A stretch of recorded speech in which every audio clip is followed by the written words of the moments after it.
Amém, irmãos? Glória a Deus. Esse é um texto qual nós acabamos de ler, todos bem conhecido, né? É o Sermão do Monte, ao qual o próprio Senhor Jesus, quando você vê no capítulo anterior, ele está ali, no começo ele fala já que ele está em um monte, diz que ele está em direção ao monte, e as multidões estão ao seu redor, e ali ele entende que é o momento e a necessidade de ensinar aquele povo, de ensinar aquelas pessoas, não só o povo, mas também como os seus discípulos. Então ele começa com uma série de bem-aventuranças, ele começa com uma série de felicitações, bem-aventurados, mas a grosso modo é felicidade, né? Então ele começa dizendo bem-aventuranças, né? Bem-aventurança é essa que está presente para todos aqueles que, se vocês forem perceber, estão dentro de um contexto, né, que trazem as marcas de Cristo, né? Veja que bem-aventurados os pobres de espírito, né? Bem-aventurados que choram, os humildes, os misericordiosos, limpos de coração, os pacificadores, né? Os que sofrem perseguição, né? E todos aqueles que sofrem perseguição por causa do Senhor, né? Então, várias são as bem-aventuranças, mas se formos analisar, elas estão dentro de um contexto de alguém que passa por dificuldades, né? Que passa por situações adversas, porque pobres de espírito, porque muita gente não consegue entender a palavra. Tem pessoas, naquela época existiam pessoas que não sabiam ler, não sabiam escrever, não tinham contato, acesso, eram pessoas da mais baixa classe, né? Estavam ali às margens da sociedade, ninguém se importava com elas. Por isso o Senhor Jesus vê a multidão e diz: bem-aventurados pobres de espírito, pois dele é o reino dos céus. A simplicidade que há nas pessoas, né? A pureza que há nessas pessoas. Veja aqueles que choram. Muitas vezes nós choramos também por tantas coisas acontecendo em nossa vida, tantas adversidades que até mesmo o inimigo coloca nas nossas vidas, mas são bem-aventurados. O Senhor garante uma felicidade, pois serão consolados pelo próprio Senhor Jesus, né? Bem-aventurados os humildes,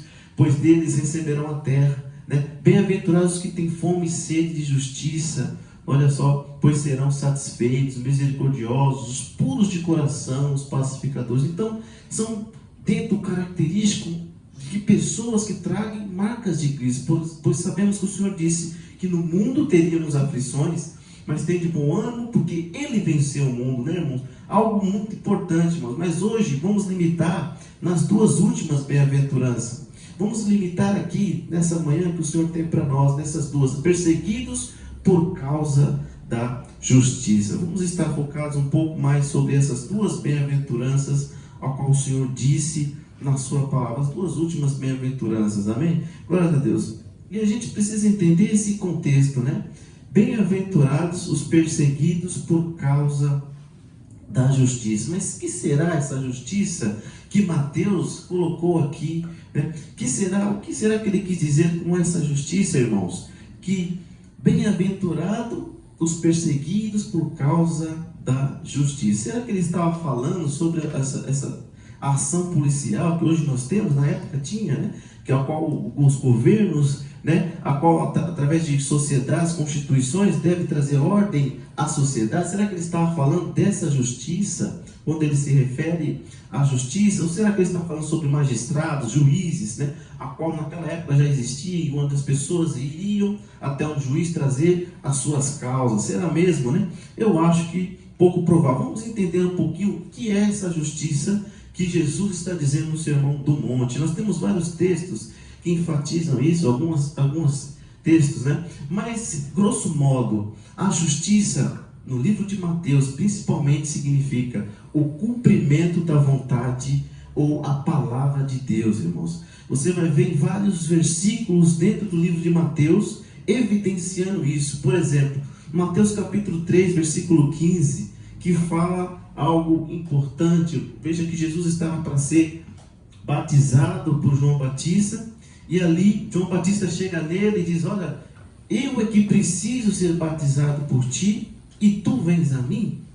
João Batista, querendo dizer, sabendo da inferioridade que ele tinha diante de Jesus, porque ele sabia que Jesus era o Filho de Deus, ele vai falar para Jesus, ó, Jesus diz, responde para ele: ó, deixa assim por enquanto, convém que assim o façamos para cumprir toda a justiça. E João assim o concorda. Por quê? A justiça, irmãos, aqui está dizendo também, veja que ele está falando, deixa assim, Jesus, para cumprir a justiça do Senhor. O que é essa justiça? Cumprir a palavra de Deus, né? A gente sabe que Jesus veio cumprir tudo aquilo que os profetas falaram a seu respeito. Ele vem para a terra justamente em obediência ao Pai, e ali se entrega, passa por tudo aqueles preceitos, tudo aquilo que era para ele passar, né? Vir ali juntamente, vós que ficamos no deserto, assim como João cumpriu a palavra, e João concordou naquele momento. Mas temos também mais uma referência, a qual é um versículo a qual todo crente cristão genuíno precisa saber estar, né, dentro do seu coração. Isso não pode sair nunca e jamais. Esse versículo bíblico, a qual está dizendo aqui, né, busque em primeiro lugar o reino de Deus e a sua justiça, e todas essas coisas vos serão acrescentadas. Então, queridos, mais uma vez nós temos a palavra justiça. Nós vemos que Jesus veio cumprir a justiça. Agora, veja que nesse versículo está dizendo buscar, de buscar a justiça de Deus. Buscar a justiça, que significa cumprir a vontade de Deus e a sua palavra, né, queridos? E mais um outro para a gente fechar essa questão da justiça. Mateus 21:32 diz que João veio, o próprio João que batizou Jesus, a vós no caminho da justiça e não o cresces, mas os publicanos e as meretrizes o creram. Vós, porém, vendo isso, nem depois vos arrependestes para o crer. Então nós vemos mais uma vez a palavra justiça, né? Justiça. Então veja que a vontade de Deus, o caminho de Deus. Então, queridos, a gente esgota e entende que justiça que Jesus está falando no Sermão do Monte está atrelado à palavra e à vontade de Deus em nossas vidas. Olha só, então, bem-aventurados sois quando fores perseguidos pela palavra de Deus, pela vontade de Deus. Então, irmão, se nós formos então substituir a palavra justiça por palavra de Deus, vai ficar dessa maneira. Olha só que interessante. Cumprir toda a vontade de Deus, buscar a vontade de Deus e andar nos caminhos de Deus. Então, trocando a palavra justiça por palavra, a qual nós enfatizamos no livro de Mateus, essa questão daquilo que era a palavra que iria nos dizer: cumprir toda a vontade de Deus, buscar e andar. Cumprir, buscar e andar. Cumprir. Então, Jesus cumpre a palavra. Então, nós devemos cumprir, buscar em primeiro lugar o reino de Deus e a sua justiça, que é a vontade de Deus. Nós precisamos entender isso, irmão. Não adianta eu querer algo de Deus, sendo que eu não busco ao Senhor, né? Sendo que eu não estou oferecendo a Ele o primeiro lugar. É interessante, porque busca o reino está atrelado a buscar a vontade de Deus. Então, se eu faço a vontade de Deus, eu com certeza estou andando no caminho do Senhor das bênçãos. As bênçãos do Senhor vêm sobre nós quando eu busco, irmão. Quando eu decido, como você fez hoje, veio aqui nessa manhã. Não é em vão a tua vinda aqui. Você sabe que você vai ser abençoado, porque você decidiu e dedicou o primeiro dia da semana, as primeiras horas do dia, para estar aqui, para louvar e buscar o nome santo do Senhor. Mas é isso, mas muitos não entendem. Querem viver as suas vidas e ainda querem ser abençoados por Deus. Como pode? Como pode? Jesus não fala assim. Primeiro busca, depois o Senhor faz a vontade dele nas nossas vidas. Irmãos? Então, queridos, há uma situação a qual nós resumimos essa questão da justiça. E aqui é algo, vamos ficar nessa aqui para depois ir para o final. Mas então, é isso que a gente precisa entender, queridos. Nós precisamos entender que nós precisamos buscar, nós precisamos andar e cumprir a vontade de Deus. Amém? Glórias a Deus, queridos. Então, muitas coisas têm acontecido conosco neste ano. Nós começamos o ano sofrendo muitos ataques do mal. Eu, por exemplo, sofri vários. Creio que os irmãos têm sofrido dificuldade, né? Porque sabemos que o inimigo, ele se levanta muito com fúria sobre as nossas vidas. Ele quer nos destruir, quer que nós paramos, quer que nós não professamos mais a Cristo. Então ele vem com toda a sua fúria, porque nós estamos buscando a Ele, nós estamos cumprindo a sua vontade, nós estamos buscando a vontade dele, estamos tentando andar no caminho. Veja, irmão, só para evidenciar e ilustrar a ação do mal nas nossas vidas, a perseguição que existe em nós, né? Há uma perseguição muito grande quando nós decidimos fazer a vontade de Deus, né, irmãos? Então a palavra diz, ó, felizes são os perseguidos por causa da justiça, irmãos. Felizes são os perseguidos, não importa. Ele fala, não, você vai ganhar muito dinheiro. Não, nós não estamos interessados em dinheiro. Nós sabemos que a vida de um homem e de uma mulher não consiste nos bens que ele tem, né? Mas sim daquilo que ele possa ter em Deus, né? Que possa ter com o Senhor Jesus. Então, queridos, algo extremamente, coisas nocivas têm acontecido lá em casa, familiares têm se levantado, né? Com coisas e situações estranhas, sabe? Então, a gente sabe que a ação do mal, o pastor Alan, inclusive, falou nessa semana a necessidade de nós vigiarmos, né? Buscarmos a oração, né? Enfatizou que as trevas têm se levantado contra nós, porque quando nós decidimos falar a verdade, nós incomodamos as trevas, nós incomodamos aqueles que estão querendo que o mundo vá para ele, porque aqueles que estão do mal já são deles, né? Eles não têm interesse, mas eles querem aqueles que estão aqui, que falam a verdade, que querem viver a Cristo. Então, irmãos, algo do mal acontece. Então, eu queria que eu saísse da minha trajetória, queria tirar eu dos planos de Deus. E se eu fizesse isso por mim, por querer realmente almejar, né, dinheiro e fama, eu talvez iria, mas eu não penso assim. Eu penso que a vontade de Deus tem que prevalecer na minha vida, né? Buscar primeiro o reino de Deus, né? E as demais coisas serão acrescentadas. Então, queridos, muitas coisas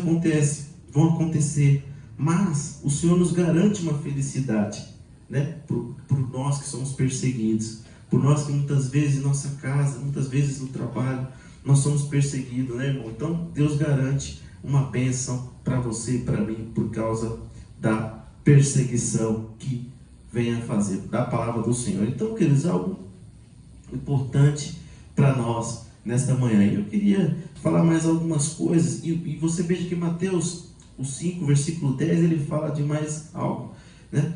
Ele fala da questão, bem-aventurados sois vós quando vos injuriarem, perseguirem, mentindo, disserem todo mal contra vós por causa da minha causa. Aqui está dizendo, queridos, que, mais uma vez, olha só, o Senhor, Ele te dá mais uma felicitação quando, por causa dEle, insultarem e os perseguirem e o levarem a todo tipo de calúnia contra vocês. Então, injúria, irmão, o que significa? Insultar, desacreditar, desonrar, afrontar, né? E pode até causar dano contra você. Então, como que é o meu comportamento com relação a isso? Qual o comportamento do cristão em relação a essa questão, irmãos, de nos injuriarem, de nos perseguirem, insultarem a nós, levantando calúnias, mentiras contra mim e para você? E qual o comportamento do cristão nessas horas? A gente sabe que existe muitos que dizem por aí que precisa ter algo, precisa fazer algo, né? Tem muitos que oram pedindo para Deus que fulmine aquela pessoa. Olha, aquela pessoa, vou orar para Deus para que ela seja fulminada e caia ali diante de mim e ela morra na minha frente. Olha só, então, veja que coisa, meus irmãos. Tem outros que dizem, né, que aquela pessoa fique inválida para o resto da vida e nunca mais ela levante naquela cadeira de roda. É isso que eu quero, eu oro para Deus. Será que é isso a vontade de Deus? Será que é isso o que nós temos que ter como comportamento cristão em nossas vidas? Então eu vejo muitos do nosso meio dizendo essas coisas, né? Dizendo coisas terríveis, né? Falando, amaldiçoando as pessoas, né? Dizendo, olha, você nunca mais vai andar, você nunca mais vai fazer, jogando pragas, maldições, né? Olha só o que está no nosso meio. Então, queridos, muitos que fazem isso são frequentes igrejas, professam a mesma fé que eu e você, né, irmãos? Então, as pessoas jogam pragas, mas sabemos que não é isso que o Senhor quer das nossas vidas, né? Nós temos o Espírito Santo em nossas vidas, né, irmãos? E nós temos a palavra como norte aqui. Nós conhecemos bem a palavra. E dessa maneira que temos que agir. Veja Mateus 5:44, o irmão até acho que comentou, que diz: eu, porém, vos digo, amai os vossos inimigos, bendizei os que vos maldizem, fazei o bem que vos odeiam e orai pelos que vos maltratam e vos perseguem, para que sejais filhos do vosso Pai que está nos céus, né? Mateus 5:44. Então a própria palavra explica a palavra, irmãos. Nosso caminhar tem que ser de perdoar os nossos. É difícil, né? Perdoar os nossos inimigos, aqueles que nos caluniam, aqueles que nos perseguem. Mas a palavra do Senhor diz que nós temos que perdoar, né, queridos? Nós temos que perdoar os nossos inimigos. Por quê? Porque muitas das vezes aquela pessoa, irmão, está sendo usada por Satanás. Né? Veja que Efésios 6, a qual o nosso irmão falou bem, né? Nossa luta não é contra a carne e contra sangue, mas contra os principados e potestades. E nós temos, irmãos, que um compromisso com a palavra. Nós temos aprendido que nós sabemos que nós temos que orar por essas pessoas. Assim como aquele meu chefe, ele com certeza estava sendo usado pelo mal para que me amedrontar e dizer coisas para mim que me ameaçando, né? Fazendo coisas que eu não queria. Então, já para as considerações finais, irmãos, a questão é, nós temos que continuar na luta, buscando ao Senhor, porque Ele te promete felicidades, Ele te promete bênçãos, mas o que? Nós precisamos estar no caminho do Senhor, né, queridos? Nós temos que estar no caminho do Senhor. Existe bem-aventurança, e essas bem-aventuranças estão ao nosso alcance, né? Os que choram, os pobres de espírito, os humildes, os misericordiosos, os limpos, né? Para qualquer tipo de situação que passamos, o Senhor nos dá uma bênção e nos dá uma recompensa, né? E na primeira e nas duas últimas, Ele não só garante o reino dos céus, perceba que Ele garante também galardões para nós, né? Recompensa para aqueles que sofrem perseguições por causa da palavra do Senhor, né, irmãos? Então, irmãos, que possamos nesta manhã entender a necessidade de que a perseguição que você passa, a dificuldade que você passa na sua vida, saiba que o Senhor tem olhado e contemplado tudo isso, né? E Ele já te dá uma bênção. Ele já te dá que você é feliz por causa disso, porque chegará um dia que você vai ser consolado, chegará um dia que você verá a Deus, chegará um dia que Ele te dará galardões e você estará nos céus com Ele para sempre. Pense nisso, amém? Que o Senhor cada dia mais venha abençoar a vida dos irmãos e não retroceda, continue fazendo a vontade do Senhor, continue dentro dos princípios da palavra, não se amedronte, não tenha medo da ameaça, da injúria e da calúnia, mas continue, porque grande é a vossa redenção. Veja o versículo final, vamos ficar de pé para a gente orar, e esse versículo é o último que está em Mateus, no versículo 12, ele fala: quando tudo isso estiver acontecendo com você, perseguição, luta, né? O mundo estiver acontecendo, veja que ele fala: exultai e alegrai-vos, porque é grande o vosso galardão nos céus. Glórias a Deus, irmãos. Continue fazendo a vontade do Senhor. Se você parar, você não conseguirá alcançar essas bênçãos no reino dos céus. Mas a nossa luta ela é diária e constante. Prossiga, continue fazendo a vontade. Continue fazendo aquilo que o Senhor quer para a sua vida. Ore ao Senhor e diga: qual é o teu desejo para mim, Pai? Qual é a tua missão para a minha vida? E Ele vai te dar, porque daqui a pouco nós estaremos com Ele, e grande será a tua recompensa e o teu galardão. Eu vou orar com você nessa manhã, agradecendo a Deus e pedindo que o Senhor cada dia mais venha estar com cada um aqui, e que mesmo diante de diversidade e adversidades, possamos permanecer firmes, né? Possamos orar uns pelos outros, porque o inimigo ele vai vir com toda a fúria para cima de vocês, mas nós temos que estar prontos, unidos com as armas espirituais, porque maior é o que está conosco, o que está no mundo. Mas para isso, irmãos, nós temos que continuar carregando as marcas de Cristo, né? Para isso, há um esforço, há um preço a cada um aqui que tem que pagar, né? Buscar o reino primeiro e a sua justiça, que as demais coisas nos acrescentem. Eu quero orar pela sua vida nessa manhã.